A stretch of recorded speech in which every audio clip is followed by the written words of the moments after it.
elements is tungsten. You see tungsten every day.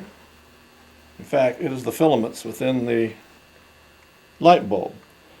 It has extremely high melting point and hence can be heated up to white hotness and still not melt. People do not usually realize that tungsten is extremely heavy. I have here in my hand a sample of tungsten which is extremely dense. This piece of tungsten we will compare the weight of with, let's say, pennies. Let's put this piece of tungsten over here, this balance. See, it's evenly balanced. Put the tungsten over here. And we'll see how many pennies it takes to counterbalance this. Oh, let's see. Oop, not enough. Gotta go more. More. Still not there. Not yet. Even need more. Finally, it took that many pennies to counterbalance the tungsten. Extremely heavy metal. In fact, tungsten is even more dense than gold. The most common mineral of tungsten is scheelite, named for Scheele, who discovered tungsten. This white mineral here has the property of high density. It is calcium tungstate is what it is. It also has another property which we will observe if we go into a dark room. So follow me.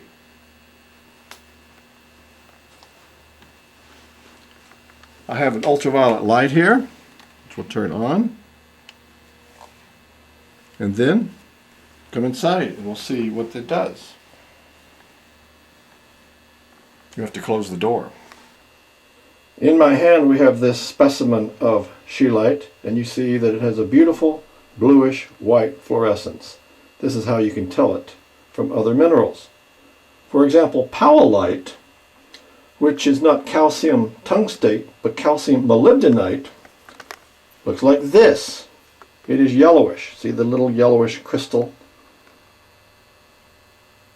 One can distinguish between molybdenum minerals and tungsten minerals in this way. Okay. Let's look at these two minerals in the daylight. Here is the scheelite in this hand, and the powellite. See the little yellow crystal in this hand. Now I'm going to show you two different forms of scheelite. Here is a beautiful crystal of scheelite. See the beautiful octahedral geometry here. We see an octahedron and a couple of smaller octahedra here spliced on top of the first octahedron. Scheelite does crystallize in the octahedral shape most commonly. However, generally it's amorphous. Here's an example here. If you look carefully, you can see the white veins in here of scheelite. The Swedes call this frozen snot, which means frozen snot, because it's exactly what it looks like when you, most of the times, you see this particular mineral.